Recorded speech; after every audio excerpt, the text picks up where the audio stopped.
നമസ്കാരം മക്കളെ, ഇത് പച്ചച്ചക്ക കൊണ്ട് വട ഉണ്ടാക്കിയിരിക്കുകയാണ് കേട്ടോ. വളരെ ടേസ്റ്റിയാണ്, കുട്ടികൾക്കൊക്കെ ഇഷ്ടപ്പെടുമ്പോൾ ചക്ക സീസണൊക്കെ ആണല്ലോ. നമ്മളുടെ പരിപ്പ് വടയേക്കാൾ വെല്ലുന്ന വടയാണ്, എല്ലാവർക്കും ഇഷ്ടപ്പെടും. കുട്ടികളൊക്കെ വീണ്ടും വീണ്ടും ആവശ്യപ്പെടും. ഇതേ രീതിയിൽ ചക്ക കൊണ്ട് വട ഉണ്ടാക്കി കൊടുക്കാൻ എല്ലാവർക്കും ഇഷ്ടപ്പെടും കേട്ടോ.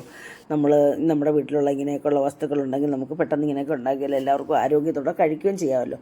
അപ്പോൾ പുറമേ നല്ല ക്രിസ്പി, ഉള്ളിൽ നല്ല സോഫ്റ്റും ആയിട്ടുള്ള വടയാണ്. അപ്പോൾ ഇതിനായിട്ട് ഞാൻ എടുത്തിരിക്കുന്നത് ഒരു 13 ചുളയാണ് കേട്ടോ. നല്ല വരിക്ക ചക്കയാണ്, നല്ല കട്ടിയുള്ള ചക്കച്ചുളയാണ്. മഴ സീസൺ ആണെങ്കിൽ അതിനകത്ത് വെള്ളമൊന്നും പിടിച്ചിട്ടില്ല കേട്ടോ. അപ്പോൾ ഇതിന് നമുക്ക് ഇതിൻ്റെ ഉള്ളിലെ കുരുവ കളഞ്ഞ് നമുക്ക് അരിഞ്ഞെടുക്കണം. അപ്പോൾ ഇതിൽ ചേർക്കാനായിട്ട് ഞാൻ കടല മാവും എടുത്തിട്ടുണ്ട്. നമ്മുടെ ആവശ്യത്തിന് നമുക്ക് കടല മാവും ചേർക്കാം, നമ്മുടെ ചുളയുടെ അനുസരിച്ച്. പിന്നെ ഇതിൽ ചേർക്കാനായിട്ട് അരിപ്പൊടിയും എടുത്തിട്ടുണ്ട്. പിന്നെ 2 ചെറിയ സൈസ് ആയതുകൊണ്ട് 2 സവാള എടുത്തിട്ടുണ്ട്. എരിവിന് ആവശ്യത്തിനുള്ള പച്ചമുളക് എടുക്കാൻ വേണ്ടി എടുത്തിട്ടുണ്ട്. പിന്നെ ഒരു കഷ്ണം ഇഞ്ചി, പിന്നെ പെരുംജീരകമാണ് എടുത്തിരിക്കുന്നത് കേട്ടോ. നമുക്കിനി ഇതിനകത്ത് കായപ്പൊടിയും അതുപോലെ തന്നെ എരിവിന് ആവശ്യത്തിന് നമുക്ക് മുളക് പൊടിയും ചേർക്കാം. ആദ്യം നമ്മൾ ഈ ചക്കച്ചുളാണ്ട് ഇതേ രീതിയിൽ ചെറിയ ചെറിയ കഷ്ണങ്ങളായിട്ട് നമ്മൾ കട്ട് ചെയ്തെടുക്കണം. കാരണം മിക്സിക്കകത്തിട്ട് നമ്മൾ അരയ്ക്കേണ്ടതാണ്. അപ്പോൾ ഇത് ചെറിയ ചെറിയ കഷ്ണങ്ങളായിട്ട് കട്ട് ചെയ്തെങ്കിൽ ഇത് അരിഞ്ഞു വരത്തുള്ളൂ. ഫ്ലോട്ട് ഇങ്ങനെ ഓടി ഓടി കിടക്കും. പിന്നെ അപ്പം നമ്മൾ ഇതേ രീതിയിലെല്ലാം നല്ല ചെറിയ ചെറിയ കഷ്ണങ്ങളായിട്ട് നമ്മൾ അരയ്ക്കുമ്പോൾ നമ്മളൊന്ന് ഫൈൻ അരയ്ക്കത്തില്ല. നമ്മൾ തരിതരിപ്പോടുകൂടി ഒന്ന് ചതഞ്ഞ് അരഞ്ഞു വരത്തക്ക രീതിയിൽ എടുക്കത്തുള്ളൂ. നമ്മൾ പരിപ്പോടെയൊക്കെ നല്ല കഷ്ണമായിട്ട് നിൽക്കത്തില്ല. അത് പക്ഷേ പരിപ്പോടയുടെ കൂട്ടും അല്ല, അങ്ങനെ ഇത് വെള്ളം മോഡലല്ലേ, വെള്ളത്തിൻ്റെ മയമുള്ളതല്ലേ. അതുകൊണ്ട് നമ്മൾ ഒന്ന് ചതച്ച് ആദ്യം അരയാത്ത രീതിയിലെടുക്കുക. നമ്മളിതേ രീതിയിലെല്ലാം കട്ട് ചെയ്തെടുത്തിട്ട് നമുക്കിനി ഇത് ചതച്ച് അരച്ച് മിക്സിക്കകത്തിട്ടൊന്ന് അരച്ചെടുക്കാം കേട്ടോ. അപ്പോൾ നല്ല ഇതെല്ലാം നമ്മൾ അരയ്ക്കാൻ അരച്ച് കൊണ്ടുവന്നിട്ടുണ്ട് കേട്ടോ. കണ്ടില്ലാണ്ട് ഇതേ രീതിയിൽ അങ്ങ് ഫൈൻ പേസ്റ്റാക്കി അരയ്ക്കേണ്ട. ഇത് അരഞ്ഞ് വരണമെങ്കിലും ചതഞ്ഞ് വരത്തക്ക രീതിയിൽ നമ്മൾ അരച്ചെടുത്തിട്ടുള്ളൂ. അപ്പോൾ ഇതൊരു വിസ്താരമുള്ള പാത്രത്തിലേക്ക് മാറ്റി കേട്ടോ. ഇങ്ങനെയുള്ള വിസ്താരമുള്ള പാത്രത്തിൽ വേണം ഇടാൻ. അപ്പോൾ നമ്മൾ ഉപ്പ് ചേർത്തായിരുന്നു അരച്ചത് കേട്ടോ. അപ്പോൾ ഇനി നമുക്ക് മസാലക്കൂട്ട് ഉണ്ടാക്കാൻ 1/2 ടീസ്പൂൺ ഉപ്പും ചേർത്ത് ഇതിനകത്ത് ബാക്കിയുള്ള ചേരുവകളെല്ലാം നമ്മൾ അരിഞ്ഞു വെച്ചിരിക്കുന്ന പിന്നെ ചെറുതായിട്ട് അരിഞ്ഞു വെച്ചിരിക്കുന്ന ഇഞ്ചി, അതുപോലെ തന്നെ ഞെരടി വെച്ചിരിക്കുന്ന പെരുംജീരകം, നമ്മളൊരു 4 പച്ചമുളകാണ് അരിഞ്ഞു വെച്ചത്, പിന്നെ സവാള, ഇതെല്ലാം കൂടെ കൂട്ടിച്ചേർത്ത് നമ്മൾ മസാല നേരത്തെ അങ്ങ് ഉണ്ടാക്കുവാണ്. 1/2 ടീസ്പൂൺ ഉപ്പ്. അപ്പോൾ എന്താണെന്നറിയുമോ, 1/2 ടീസ്പൂൺ ഉപ്പ് ചേർത്തല്ലോ. കാരണം ഇത് അല്ലാതെ നമ്മൾ മാവിനകത്തിട്ട് അങ്ങ് ഉടച്ചാൽ ഇത് എരിവ് മൊത്തം അങ്ങനെ കറിവേപ്പില എല്ലാം കൂടി തുടയ്ക്കുവാണ്. എരിവ് മൊത്തം ഇറങ്ങിയിട്ട് കുഞ്ഞുങ്ങൾക്ക് കഴിക്കാനുള്ളതല്ലേ, അപ്പോൾ അവർക്കത് എരിവ് ഫീൽ ചെയ്യും. അതുകൊണ്ടാണ് നമ്മളിങ്ങനെ സെപ്പറേറ്റ് മസാലക്കൂട്ട് തയ്യാറാക്കുന്നത്. അപ്പം നമ്മൾ ചോപ്പ് ചെയ്യുന്ന പോലെ ചെറിയ ചെറിയ പീസസ് ആയിട്ടാണ് നമ്മൾ സവാള അരിഞ്ഞിരിക്കുന്നത് കേട്ടോ. ഇതിലേക്ക് 1 ടീസ്പൂൺ മുളക് പൊടിയും ചേർത്ത് നമ്മൾ 1/2 ടീസ്പൂൺ കായപ്പൊടിയും ചേർത്തായിരുന്നു കേട്ടോ. ഇതെല്ലാം കൂടെ നന്നായിട്ട് മിക്സ് ചെയ്യും. സ്പൂൺ വെച്ചാണ് മിക്സ് ചെയ്യുന്നത്, കൈകൊണ്ട് നമ്മൾ ഞെരടിയാൽ ഞാൻ പറഞ്ഞില്ലേ ഇതിങ്ങനെ എരിവ് വരും. മുതിർന്നവർക്കൊക്കെ മാത്രം കഴിക്കുകയാണെങ്കിൽ നമുക്കിത് ഞെരടിയെടുക്കാം. കുഞ്ഞുങ്ങൾക്കായതുകൊണ്ട് ഞെരടുന്നില്ല. അപ്പോൾ ഇത് മിക്സ് ചെയ്തിട്ട് നമുക്ക് നമ്മുടെ ചക്ക അരച്ച് വെച്ചിരിക്കുന്ന ചക്ക കൂടി നന്നായിട്ട് മിക്സ് ചെയ്യണം കേട്ടോ. എല്ലായിടവും എരിവും ഉപ്പും ഒക്കെ കിട്ടാൻ വേണ്ടി. എന്നിട്ട് നമ്മൾ ചക്ക ഉപ്പ് ചേർത്ത് അരച്ച് വെച്ചാണ് അതിലേക്ക് ചേർത്ത് കൊടുക്കാൻ. ഞാൻ പറഞ്ഞില്ലേ നല്ലതുപോലെ അരയാതെ എടുത്തതാണ്. പിന്നെ ഇതിലേക്ക് നമ്മൾ 1.5 ടേബിൾ സ്പൂൺ അരിപ്പൊടിയാണ് ചേർത്ത് കൊടുക്കുന്നത്. എന്നിട്ട് ഇതിൻ്റെ കൂടെ ഒരു 3 ടേബിൾ സ്പൂൺ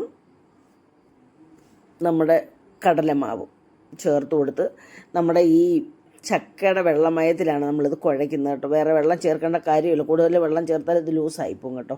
അപ്പോൾ നമ്മൾ ആ ചെറിയ കനം കുറഞ്ഞ സ്പൂൺ കൊണ്ട് തന്നെ മിക്സ് ചെയ്യണം. അപ്പോൾ നമ്മുടെ പച്ചമുളക് ഉടയത്തുമില്ല. നല്ല പെർഫെക്റ്റായിട്ട് നമുക്കിത് മിക്സ് ചെയ്തെടുക്കാനും വരും. എല്ലായിടവും ഇത് എത്തിപ്പെട്ട് നമ്മുടെ മാവ് എല്ലാം നനയും. അതുപോലെ നമ്മുടെ ചക്ക എല്ലായിടവും സ്പ്രെഡ് ചെയ്ത് കിട്ടാൻ വേണ്ടി നമ്മൾ ഇതേ രീതിയിൽ. അപ്പോൾ എന്നിട്ട് ഉപ്പൊന്ന് നോക്കുമായിരുന്നു കേട്ടോ. എന്നിട്ട് ഒരു പിഞ്ച് ഉപ്പൂടെ ഞാൻ ഇട്ട് കൊടുത്ത് എന്നിട്ട് വീണ്ടും നമ്മളിത് നല്ലതുപോലെ ആ സ്പൂണ് കൊണ്ട് നല്ലതുപോലെ മിക്സ് ചെയ്ത് കൂട്ടിക്കുഴച്ച് എടുക്കുന്നുണ്ട് നമ്മൾ കേട്ടോ. കണ്ടില്ലേ? എന്നിട്ട് നമ്മൾ നല്ല ഭംഗിയുണ്ട് കാണാൻ, കണ്ടോ?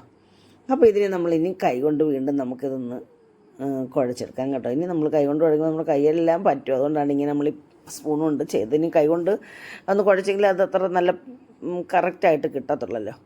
അപ്പോൾ ഇതെല്ലാം ഇങ്ങനെ യോജിപ്പിച്ചിട്ട് നമ്മളൊരു 1/2 മണിക്കൂർ മാറ്റി വെക്കാം. നമുക്ക് സോഡാപ്പൊടി ചേർക്കാം കേട്ടോ. അപ്പോൾ നമുക്ക് 10 മിനിറ്റ് കഴിയുമ്പോൾ ഉണ്ടാക്കാം. ഇതിപ്പോൾ നമ്മൾ സോഡാപ്പൊടിയൊന്നും ചേർക്കുന്നില്ല, അത് പൊങ്ങത്തില്ല. അതുകൊണ്ട് അപ്പോൾ നമ്മളിത് 1/2 മണിക്കൂറോ 1 മണിക്കൂറോ മാറ്റി വെക്കാം. വെച്ചതിന് ശേഷം ചട്ടി അടുപ്പിൽ വെച്ചു.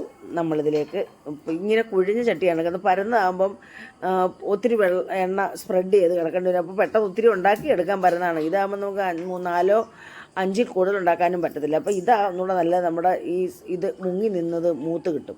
അപ്പോൾ ഇതിലേക്ക് ഞാൻ സൺഫ്ലവറാണ് 400 ഗ്രാം സൺഫ്ലവർ ഓയിൽ ഒഴിച്ചു കൊടുത്തു.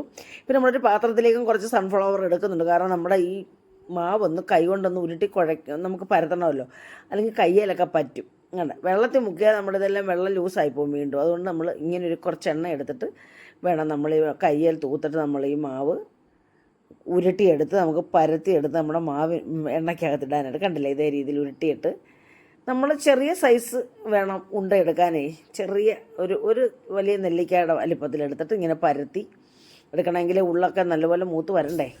ഇതിപ്പോൾ കണ്ടില്ലേ, ഞാനൊന്ന് കുറച്ച് ഒരു പിഞ്ചിട്ട് നോക്കി അത് എണ്ണ മൂത്തെന്ന് പറയാം. അങ്ങനെ ഇട്ട് കൊടുത്തെല്ലാം 2, 3, 4 ഒരു ട്രിപ്പായിട്ട് അങ്ങനെ വറുത്തൊരു 3 ട്രിപ്പായിട്ട് ഞാനിതെല്ലാം ഇങ്ങനെ വറുത്തെടുത്തായിരുന്നു കേട്ടോ. ഇതേ രീതിയിൽ ഇങ്ങനെ പരത്തി നന്നായിട്ട് വെന്ത് മൂത്ത് പൊങ്ങി വരണമല്ലോ, ഉള്ളൊക്കെ വേവണമല്ലോ, അതേ രീതിയിൽ ഇങ്ങനെ പരത്തണം. അങ്ങനെ എല്ലാം ഞാനിങ്ങനെ ഒരു ട്രിപ്പ് ഒരു 4 എണ്ണം കണക്കാക്കി അപ്പോഴത്തേക്കും നമ്മൾ ആദ്യം ഇട്ടത് ഇച്ചിരി മൂത്ത് കൂടുതൽ കരിയത്തില്ല എങ്കിലും ഒന്നുകൂടെ നന്നായിട്ട് മൂത്തങ്ങ് ബ്രൗൺ കളറാവും അത് കേട്ടോ. അങ്ങനെ ഒരു 4 പീസ് ഇട്ട് കൊടുത്തു. 4 വട ഇട്ട് കൊടുത്തു. അങ്ങനെ കണ്ടില്ലേ, നല്ല പെർഫെക്റ്റായിട്ട് നമുക്ക് തിരിച്ചിടാൻ പറ്റുന്നുണ്ട്. ഒരു സൈഡ് മൂത്ത് കഴിയുമ്പോൾ തിരിച്ച് നമ്മൾ ഡീപ്പ് ഫ്രൈ ആണല്ലോ, വെളിച്ചെണ്ണ നന്നായിട്ട് വെളിച്ചെണ്ണ എണ്ണ. അപ്പോൾ ആദ്യം ഇട്ട് നമ്മളിങ്ങനെ അത് ഇച്ചിരി ഒന്ന് ബ്രൗൺ കളറായെങ്കിലും അത് കരിഞ്ഞിട്ടില്ല കേട്ടോ. നന്നായിട്ട് ഉണ്ട പോലെ വീർത്ത് വന്ന കണ്ടോ. അപ്പോൾ നമ്മളിതെല്ലാം ഇട്ടിട്ട് ഇതിൻ്റെ ഇടയ്ക്കോട്ട് സ്പേസ് ഉള്ളിടത്തോട്ട് പിന്നെ നമ്മളിങ്ങനെ ഉണ്ട പിടിച്ച് ഇങ്ങനെ പരത്തി ഇട്ട് കൊടുക്കുവാണ് കേട്ടോ. നമ്മുടെ സമയം ലാഭിക്കാം, പിന്നെ എണ്ണ അധികം നഷ്ടപ്പെടത്തില്ല. അപ്പോൾ നമ്മളിതിൻ്റെ ഇടയ്ക്കോട്ട് തന്നെ ഇങ്ങനെ ഈ മൂത്ത് കിടക്കുന്നതിൻ്റെ ഇടയ്ക്കോട്ട് തന്നെ ഇട്ട് കൊടുത്താൽ ഒട്ടിപ്പിടിക്കത്തില്ല കേട്ടോ. ഇതേ രീതിയിലെല്ലാം നമ്മുടെ ഒരു 4, 5, 6 എണ്ണം ഒന്നിച്ചിട്ടാണ് എനിക്ക് പൊരിച്ചെടുക്കുക കേട്ടോ. ഞാൻ പറഞ്ഞ 2-3 പ്രാവശ്യമായിട്ടാണ്, 2-3 പ്രാവശ്യമായിട്ട് ഞാൻ ഒന്നിച്ചിട്ടെങ്കിൽ പൊരിച്ച് കണ്ടില്ലേ. അപ്പോൾ ഇതേ രീതിയിൽ നമുക്ക് എല്ലാം ഇങ്ങനെ പൊരിച്ചു. അപ്പോൾ ആദ്യം മൂക്കുന്ന നമ്മളിങ്ങനെ കോരി എടുക്കും കേട്ടോ, ഒട്ടിട്ട് പിടിക്കത്തില്ല. കണ്ടില്ലേ, ഇതേ രീതി പെർഫെക്റ്റായിട്ടെല്ലാം നമുക്ക് ഇങ്ങനെ എടുത്തിട്ട് ലാസ്റ്റലത്തെയാണ് അത്. കണ്ടില്ലേ, അപ്പം നമ്മുടെ വടയെല്ലാം ഇവിടെ റെഡി ആയി. മക്കളെ എല്ലാവരും ഇതേ രീതി ചെയ്ത് നോക്കണം കേട്ടോ. അറിയാൻ പാടില്ലാത്തൊരു അറിയാമായിരിക്കും. അപ്പോൾ അറിയാൻ പാടില്ലാത്ത ആദ്യമായിട്ട് പാചകം പഠിക്കുന്ന കുഞ്ഞുങ്ങൾക്കും എല്ലാവർക്കും. അപ്പം നമ്മുടെ വീട്ടിലെ ചക്കയൊന്നും വേസ്റ്റ് ആക്കളാണ്ട ഇങ്ങനെ ഉണ്ടാക്കി കൊടുത്തത് എളുപ്പമല്ലേ. നമുക്ക് വെറും പാടുമൊന്നുമില്ല. ചക്ക മുറിക്കുന്നത്, അരയ്ക്കുന്നതെന്ന് കുഴയ്ക്കുന്നതേ ഉള്ളൂ. പിന്നെ ഉരുട്ടി ഇടുന്നത് അതിൻ്റെയൊക്കെ ഒരു രീതിയാണ്. അങ്ങനെ ചെയ്താൽ നമുക്ക് ഇതേ രീതിയിൽ രുചികരമായ രീതിയിൽ നമ്മുടെ കുഞ്ഞുങ്ങൾക്ക് ചായ കുടിക്കാനും നമുക്ക് ചായ കുടിക്കാനും, കുഞ്ഞുങ്ങൾ സ്കൂളിൽ നിന്നൊക്കെ വരുമ്പോൾ ചക്ക സീസണിലൊക്കെ ഇങ്ങനെ ഉണ്ടാക്കി കൊടുത്താൽ അവർ ആസ്വദിച്ച് കഴിക്കും കേട്ടോ. അപ്പോൾ ഇപ്പോൾ തന്നെ തുടങ്ങിക്കോ, നമ്മുടെ പറമ്പിലൊക്കെ ചക്ക വെറുതെ ഇപ്പോൾ ഉണ്ടെങ്കിൽ പറിച്ചിട്ട് ഇതേ രീതിയിലൊക്കെ ഉണ്ടാക്കി കൊടുക്കും. മക്കളെ കുഞ്ഞുങ്ങളൊക്കെ ആസ്വദിച്ച് കഴിക്കും, നമുക്കും ചായ കുടിക്കാം, അവർക്കും കൊടുക്കാം. അപ്പം മക്കളെ എല്ലാവർക്കും ഇഷ്ടപ്പെട്ടെങ്കിൽ എല്ലാം ഷെയർ ചെയ്യണം കേട്ടോ. അപ്പം ലൈക്ക് ചെയ്യുക, കമൻറ്റ് ചെയ്യുക, അഭിപ്രായങ്ങൾ കമൻറ്റ് ബോക്സിൽ എഴുതുക. ഹൈപ്പ് എന്ന് പറഞ്ഞൊരു ഓപ്ഷൻ ഉണ്ട്, അത് ചെയ്യുക. ആദ്യമായിട്ട് കാണുന്ന മക്കൾ സബ്സ്ക്രൈബ് ചെയ്ത് സഹായിക്കണം. അപ്പം ഞാൻ കണ്ടില്ലേ കഴിക്കുന്നത് കണ്ട മക്കളെ. അപ്പം ഇങ്ങനെ ഉണ്ടാക്കി നോക്കുക, വളരെ ടേസ്റ്റാണ് കേട്ടോ, എല്ലാവർക്കും ഇഷ്ടപ്പെടും. അപ്പം മക്കളെ അടുത്ത ഒരു നല്ല വീഡിയോ ആയിട്ട് വരുന്നവരെ മക്കളെ എല്ലാവർക്കും എൻ്റെ നന്ദി, നമസ്കാരം.